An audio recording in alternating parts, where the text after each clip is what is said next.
Affirmative action or reverse racism? We'll be taking a look at that today and more. My name is Jason Moret, and welcome to Fake News.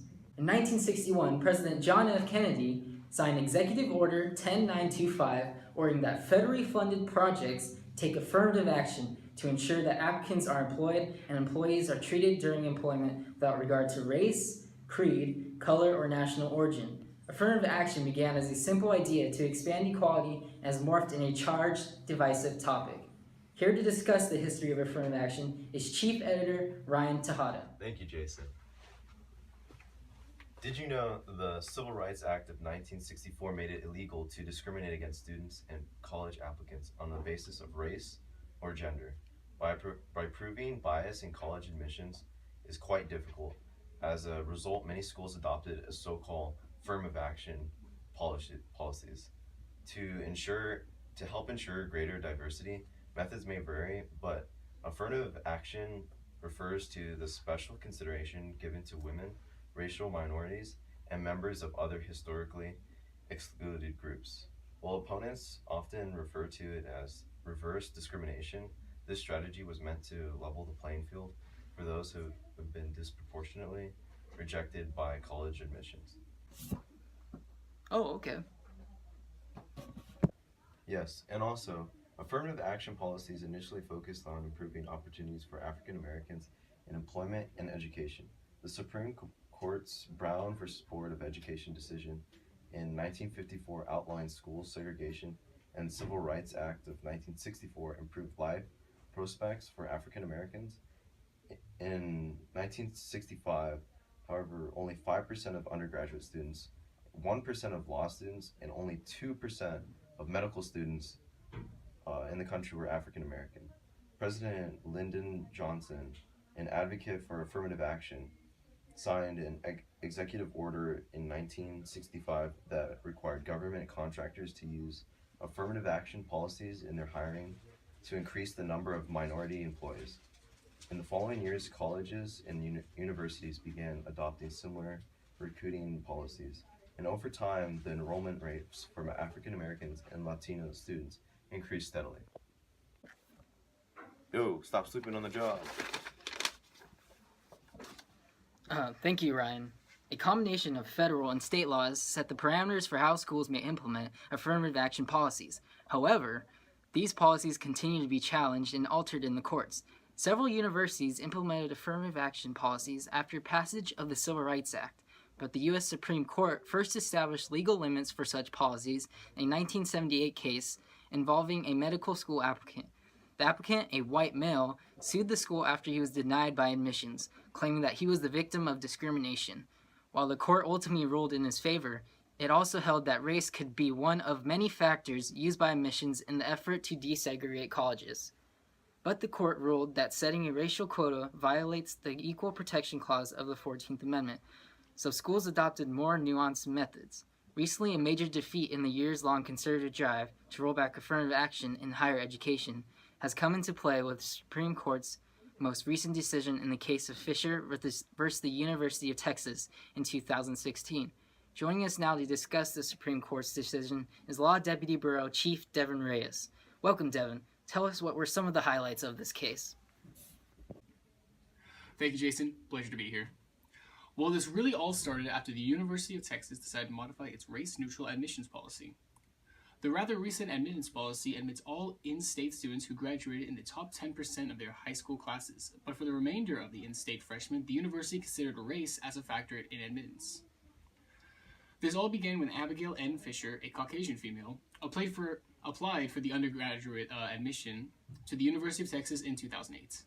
Fisher was not in the top 10% of her class, relatable, so she competed for admission with other non-top 10% in the in-state applications. The University of Texas denied Fisher's application. Fisher then filed suit against the university and other related defendants, claiming that the University of Texas' use of race as a consideration in admittance decision was in violation of the Equal Protection Clause of the 14th Amendment. The university argued that the use of race was a narrowly tailored means of pursuing greater diversity. The district court decided in favor of the University of Texas, and the United States Court of Appeals for the Fifth Circuit affirmed the district's court decision. The The case went to the Supreme Court, and the Supreme Court held that the United States Court of Appeals correctly applied strict scrutiny to the university's undergraduate admissions policy.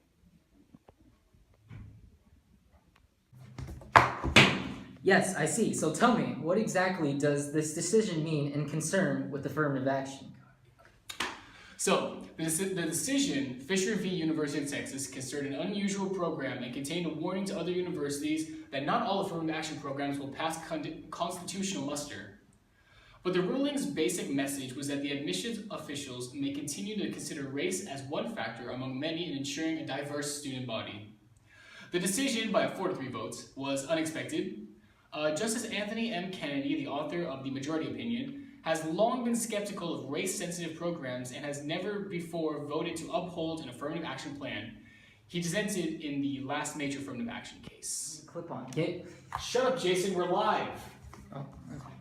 All right, thank you, Devin. Glad to have you.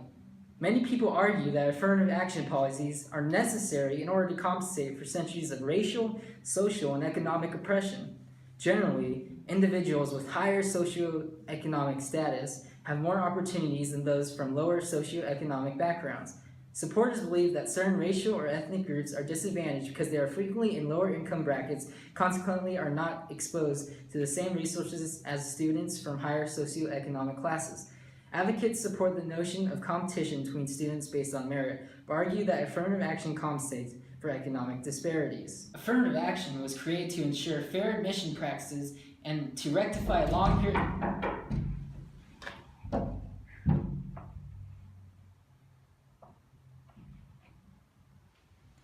Okay, then. To rectify a long period of racial discrimination. However, the policy is outdated and causes a form of reverse discrimination by favoring one group over another based on racial preference rather than academic achievement. Further, there is concern that minority groups may be stigmatized and treated differently by peers and professors who may believe that the success of minority groups in higher education institutions is unearned. Okay. Many opponents believe that diversity in higher education is extremely important, that affirmative action only serves to amplify racial prejudice. Because there is no correlation between skin color and intelligence, affirmative action programs are unnecessary. Moreover, affirmative action programs are condescending to the underrepresented groups, since it is implied that groups need affirmative action in order to succeed in higher education. We need better security, man. I know we're working on it. I've been telling you for like... We're working on it. I don't know who that guy was. Oh, I got it. We were eager to understand the different points of views of incoming college students. At the local campus of Ruin S. Ayala High School, we interviewed a few senior high school students. Our reporters simply asked them, "What are your views on affirmative action?" Here's how they responded. Let's take a look. How do you feel about affirmative action? Affirmative action is trash.